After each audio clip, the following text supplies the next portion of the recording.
Pakistan has been called the axis of evil, the focal point of all terrorism in the world. Pakistan has been accused for fostering terrorism. But isn't it strange that the country which is the biggest sufferer of terrorism, the country which has paid the highest price to this global terrorism, is the same country which is being accused of fostering terrorism? Pakistan is many things. Pakistanis are many things, but they're not stupid. Why would any political government, why would any dictatorship, why would any intelligence agency, why would any nation foster terrorism while they themselves are the biggest sufferers of terrorism? Which nation would want their children, their women, their young men, their old men be killed at the hands of terrorism and yet foster terrorism? Something is just not right. Something is amiss. But what is that? Where is the flip side of the story? Where is the other side? Pakistan suffers at the hands of terrorism from within her ranks. There are terrorists within the country. But are we funding them? Are we fostering them? Are we giving them safe haven? Why would we ever do that? Just do the math. Simple math. If these people kill our children, why would we foster them? And is it really possible that a country with one of the largest armies, with a premium intelligence agency, with a nation which is intelligent, educated, bold, do you really think we can't beat terrorism within our ranks? Truth is, we can't. Because it's not just simple terrorism. This is terrorism being aided, being funded, being supported by very large forces, organized forces, state-level forces. And it's definitely not the state of Pakistan, because it makes no sense. It's absolute nonsense. Our own state is the victim of this terrorism. And why have we failed to beat terrorism within the country? Because terrorism within Pakistan is supported by a very, very large war machine. And this war machine is not within Pakistan. It's on the borders of Pakistan. India has been accused of creating this image of Pakistan as the focal point of all terrorism. India has been accused of fostering and funding terrorism within Pakistan. But is there any evidence to this? Is there any evidence that supports this? The immediate impulse to defect was Bangladesh crisis, which was described by American correspondents as Islamic grassroots revolution, which is absolute baloney.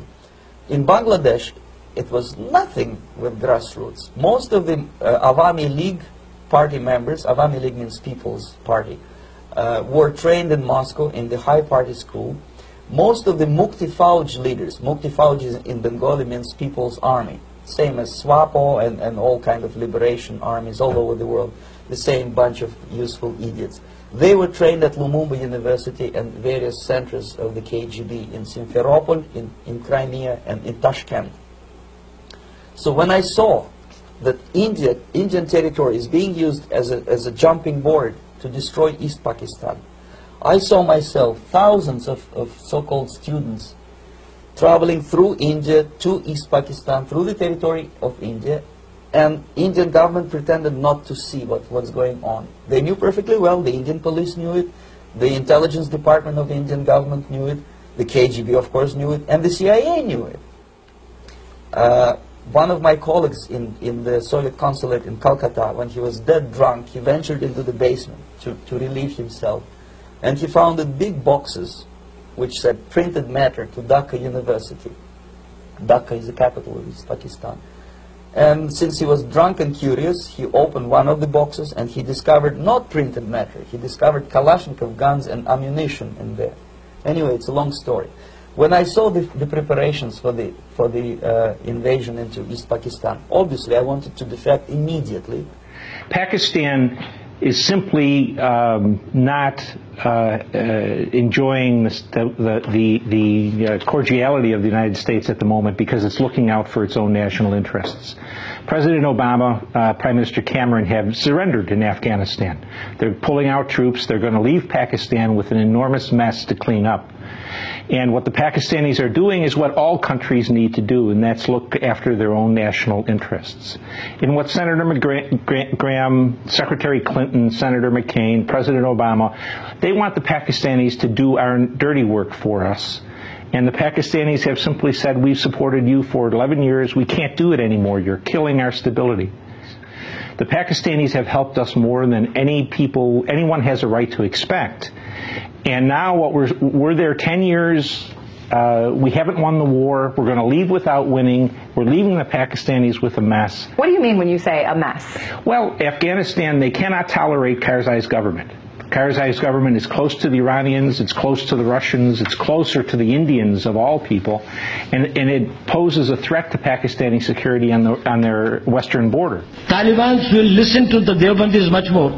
And today the goodwill for India and Afghanistan, India is the most popular country in Afghanistan. We also have a history of kind of moving in and out of Pakistan. I mean, let's remember here, the people we are fighting today, we funded 20 years ago. And we did it because we were locked in this struggle with the Soviet Union.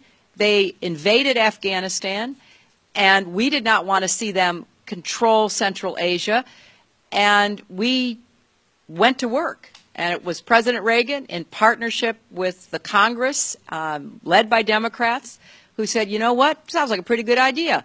Let's deal with the ISI and the Pakistani military, and let's go recruit these mujahideen. And that's great. Let's get some to come from Saudi Arabia and other places, importing their Wahhabi brand of Islam so that we can go beat the Soviet Union. And guess what? They retreated.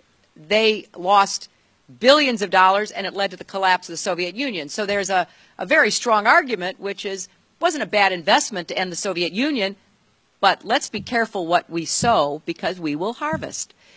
So we then left Pakistan. We said, okay, fine. You deal with the stingers that we've left all over your country. You deal with the mines that are along the border. And by the way, we don't want to have anything to do with you. In fact, we're sanctioning you. Funding are denied to the terrorists by countering it with the funds. More than 1.5 times of the funds available to them. So if they have got a budget of 1,200 crores, we can match it with 1,800 crores. They are all on our side. At least they won't do. They are mercenaries. You think they are the great fighters? What are they fighting for? Russia and China will pay a price because they are holding up progress, blockading it, that is no longer tolerable. So in the smothering process, one thing is tackling Pakistan. How do we tackle Pakistan? I talked about their having the nuclear threshold, having the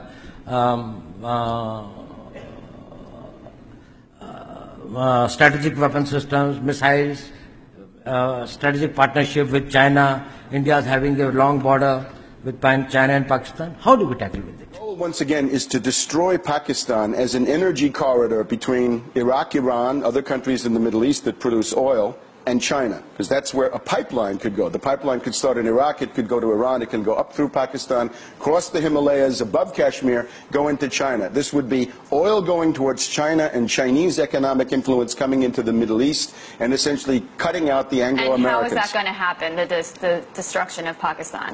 The idea is to provoke a civil war. In other words, take the existing civil war inside Afghanistan and massively export it. The U.S. would possibly consider a direct attack on Pakistan, but they can't, because Pakistan is too big and it has nuclear weapons. So there's nuclear deterrence. The only way to do it is to take the Pashtun population in Afghanistan and Pakistan, rile them up into an independence movement, do the same thing with the people in Baluchistan, and with that you've carved Afghanistan, you've broken Pakistan into 4 pieces or 3, and you've even started to carve Iran, because those Baluchis are a peripheral group of the Iranians. So Pakistan's vulnerability is many, many times higher than of India.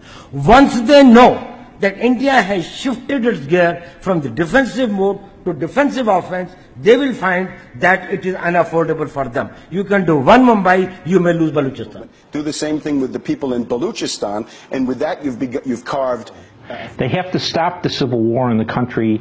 They have to stop the war that's going on their own territory because of their help for the United States.